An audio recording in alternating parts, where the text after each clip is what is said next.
apa kegiatannya bareng istri? Kita alhamdulillah habis lebaran langsung berangkat ke Singapura karena general check up dan berobat Kartika, dan alhamdulillah Kartika sudah dinyatakan tidak autoimun. Berarti udah bersih Kak? Udah bersih. Alhamdulillahirobbilalamin, berkah Ramadan juga gitu, semuanya sehat, semuanya normal gitu. Jadi ya yang paling penting kalau buat aku kan sehat itu kan datangnya dari Allah, sakit juga datangnya dari Allah.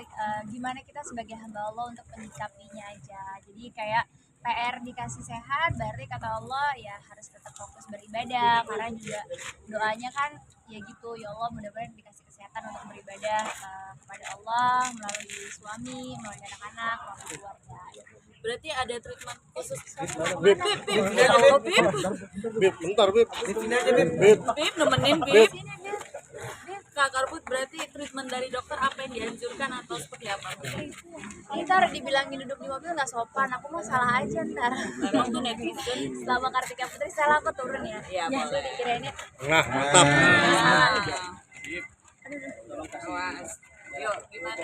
Ada treatment khusus dari dokter, minum obat atau seperti apa? sebenarnya kalau untuk yang pasca yang kemarin sih dokter masih wanti-wanti untuk jangan sampai salah. Kayak aku udah tahu kan ada alergi painkiller, jadi kayak aku lebih hati-hati untuk konsumsi obat-obatan.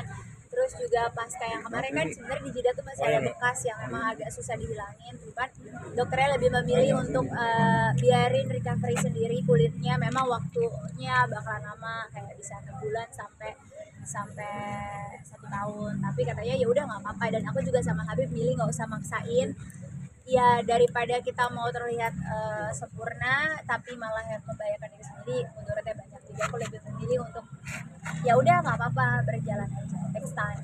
Berarti ada yang tidak boleh dilakukan, nggak makan atau apa? Ya lebih berhati-hati karena badannya udah sensitif nih, udah warning, udah ada penolakan kayak kemarin minum painkiller jadinya dapat Stevens syndrome.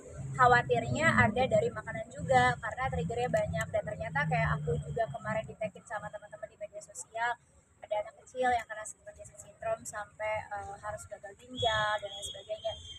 Berarti penyakit ini memang getting worse banget. Nah, salah satu ikhtiar aku adalah kemarin kan udah stem cell. Nanti insya Allah bulan depan aku akan ulangi stem cell lagi untuk menjaga imun tubuh aku biar perbaikan dulu sel-sel barunya, diperbarui dulu. Stres dikurangi atau seperti apa kata dokter? Sebenarnya aku orangnya nggak stresan sama sekali ya. Setelah menjalani kehidupan yang beraneka ragam gitu, sama sekali nggak mau stres juga. Jadi sekarang lebih ke apa ya, ke fokus ke keluarga, fokus ke suami. Kayak hari ini tadi sempat nyepetin ke undangan Iris Bella ulang tahun, pulang pergi cuma sejam doang, terus akhirnya pulang nemuin Habib juga gitu. Jadi kayak lebih fokus ke kebahagiaan aku ya. Alhamdulillah kebahagiaan aku di suami dan anak-anak ya udah, jadi lebih banyak di rumah dan nemuin suami. Kak Karpu tadi kan sempat bilang segala sesuatu yang dilakukan dihujat. Nah, kemarin Lucu juga ya? Vicky itu kembali booming dan dikomentari oleh netizen. Kakak sendiri Kalau buat aku pribadi sebenarnya gini, apapun postingan itu tergantung dari niat sang pemposting gitu ya. Dari mulai judulnya, dari mulai potongan-potongan videonya gitu. Barang-barang yang kami beli itu nggak satu waktu aku shopping langsung begitu, enggak. Itu punya story satu persatu dan takes time untuk aku kumpulin semuanya.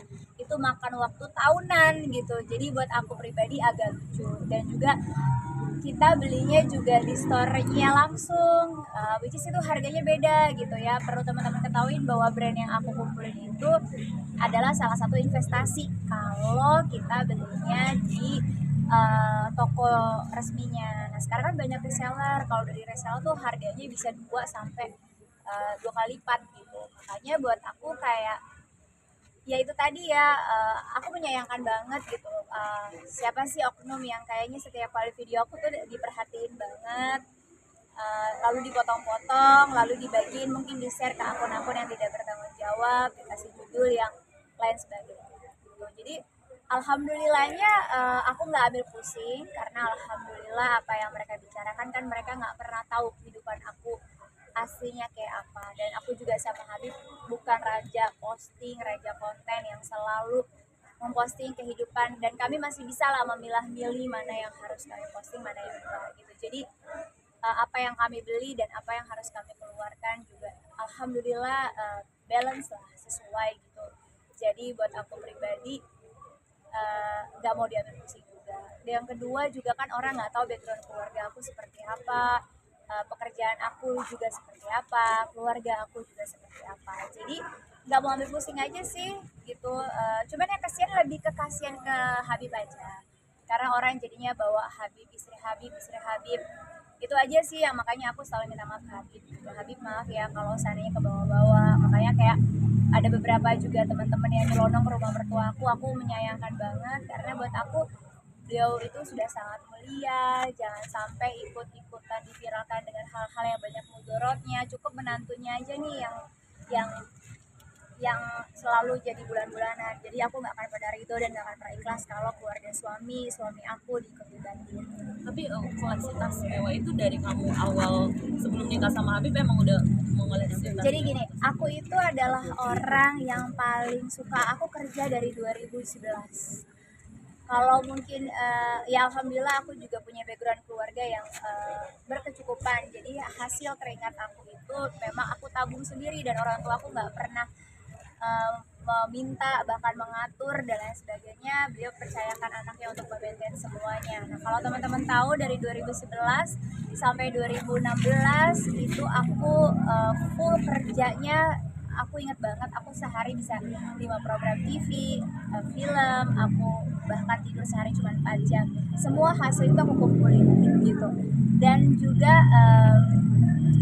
dalam rumah tangga aku dan Habib adalah kita tuh nggak pernah bilang ini uang kamu, ini uang, tapi uang kita gitu. Jadi gimana ya, mungkin Habib ngelihat gitu kayak kok aku nggak pernah belanja. Aku tuh bener-bener orang yang dulunya bener-bener nggak pernah belanja, emang hobinya nabung. Pada saat punya suami ngelihat kok istri saya nggak pernah belanja, nggak pernah beli apapun, baik itu perhiasan, tas dan lain sebagainya. Dari situ Habib memaintain dan inisiatif untuk memberikan perhiasan, memberikan tas gitu.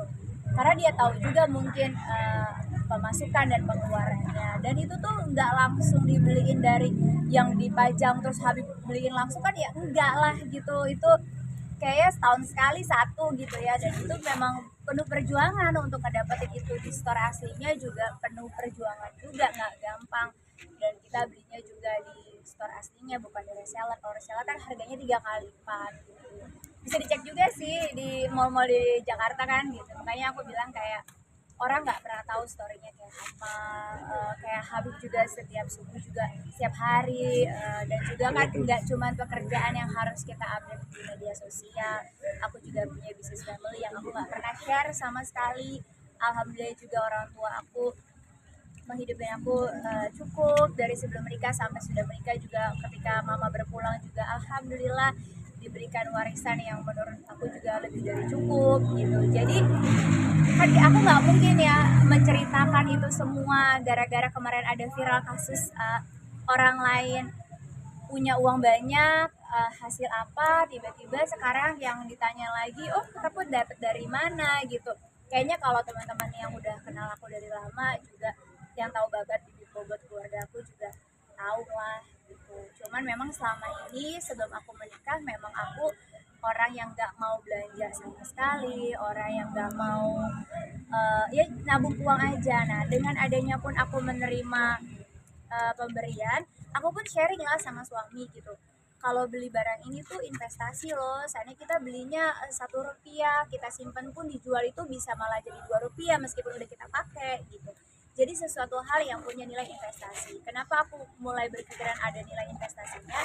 Aku punya anak 5 gitu, yang punya masa depannya masih panjang, masih kecil-kecil. Jadi aku lebih memilih membeli sesuatu barang yang memang kalau aku butuh sewaktu-waktu aku jual, bisa aku jual dengan cepat, mudah dan tidak rugi gitu. Jadi itu aja sih, makanya buat aku agak lucu gitu kalau dibilang lagi istrinya ulama, istrinya Habib dan lain sebagainya. Rasanya aku tidak mempoyak-poyakan, aku nggak mubazir gitu ya. Ya itu aja sih, lebih ke mungkin wawasan orang kan berbeda-beda, penilaian orang berbeda-beda, sudut pandang orang berbeda-beda. Makanya sekarang aku jelasin biar nggak ada salah paham. Apapun yang aku spend, yang kita keluarkan dalam rumah tangga pasti penuh pertimbangan. ya, mengingat kami adalah orang tua dengan 5 anak, insya Allah pengen punya lagi gitu, pasti kita juga pengennya yang berbentuk investasi gitu aja sih. Dan semua tuh ya karena pada saat di video udah terkumpul jadi kelihatannya banyak gitu loh, bukannya aku tiba-tiba pergi ke store tiba-tiba aku susun gitu, itu baru agak aneh gitu aja sih. Berarti kalau banyak itu pasti kalau di nominal itu berapa rupiah nilainya? PR banget ya Mas ya. Nggak pernah kepikiran begitu ya kalau buat aku pribadi, makanya itu orang kan nggak tahu nih aku nabung dari tahun berapa, dan alhamdulillah kemarin juga aku juga dapat rezeki dari almarhumah mama, dari hak aku waris gitu ya. Jadi kalau orang ngerasa ngeliatin nyeker langsung ngetotalin kayak Mas tadi gitu ya, kesannya banyak. Kami pekerja, aku pekerja, Habib juga pekerja. Selain Habib ulama, Habib itu juga seorang pebisnis sebenarnya, yang memang kita nggak mau sharing buat apa gitu, buat apa share. Dan aku memang tipe orang yang menurut aku apa ya, aku tetap memilih privasi keluarga besar aku juga gitu. Jadi ya alhamdulillah kan negara kita juga sekarang udah semakin terang benderang gitu. Ya harapannya apa sih gitu kan, dan aku juga tidak ada pekerjaan dengan pemerintahan, dengan negara, jadi insya Allah nggak akan merugikan netizen juga sebagai warga negara Indonesia. Makanya agak sedih sih, termasuk aku ngomongin soal sholat, kayak ya sholat itu kan ya apa, Allah gak rugi kalau orang nggak sholat gitu. Itu pun diviral-viralin, buat aku kayak benernya aku aja nih sekarang kayaknya harus salah gitu. Kemarin juga sempat ngomong sama Habib gitu ya, kayaknya oknum-oknum netizen yang sudah makin menjamur dan digiring oleh akun-akun gosip yang tidak bertanggung jawab, menjadi budak konten demi viewers, jadi menzolimi orang lain gitu. Yang bisa aku doakan cuman ya mudah-mudahan Allah kasih mereka semua rezeki dari pintu yang lain sehingga tidak lagi menzolimi banyak orang. Semoga juga mereka juga dapat hidayahnya sehingga membuat sesuatu yang diviralkan yang bermanfaat untuk orang banyak gitu. Karena balik lagi aku seorang ibu, seorang istri, aku juga punya keluarga mertua aku yang harus aku hormati gitu. Agak capek juga sebenarnya, cuman orang selalu bilang kayak beda ya istri Habib yang satu ini, ya emang istri Habib yang artis kan baru aku ya, jadi maksudnya pasti beda lah. Aku juga butuh waktu untuk berproses, dan aku juga tidak pernah bilang aku adalah seorang panutan. Aku malah selalu bilang bahwa idola itu jangan artis, karena artis itu juga manusia, banyak salahnya, banyak hilafnya, termasuk diri aku juga masih fakir ilmu gitu, jadi kayak masih banyak belajar. Jadi buat aku kayak jangan menuntut mentang-mentang aku nikah sama Habib tuh aku harus sempurna gitu. Nggak mungkin bisa. Siapa karput yang tiba-tiba nikah berapa tahun jadi sempurna ya kayaknya masih jauh lah. Tapi minimal aku mencoba yang terbaik untuk anak-anak aku, keluarga aku, suami aku. Selama suami aku ridho, ya kenapa aku harus ada usia. Itu rata-rata pemberian dari Habib ya, kayak membatasi untuk di sosial media atau melakukan sosial media detox gitu. Kepikiran nggak sih Kak? Aku blok-blokin sih yang benar-benar kalau udah komentarin ke anak keluarga tuh aku blok-blokin gitu, karena buat aku kayaknya nanti anak aku udah bisa baca. Kali saya tuh 4 tahun udah lancar banget bacanya gitu ya, meskipun anak-anakku gak ada main media sosial, tapi ternyata teman-temannya bermain media sosial. Di sekolah mereka menanyakan kayak ke Sajid bunda kamu begini ya, Sajid bunda kamu gini ya, Syatir gini ya. Itu yang buat aku sayangi banget ya.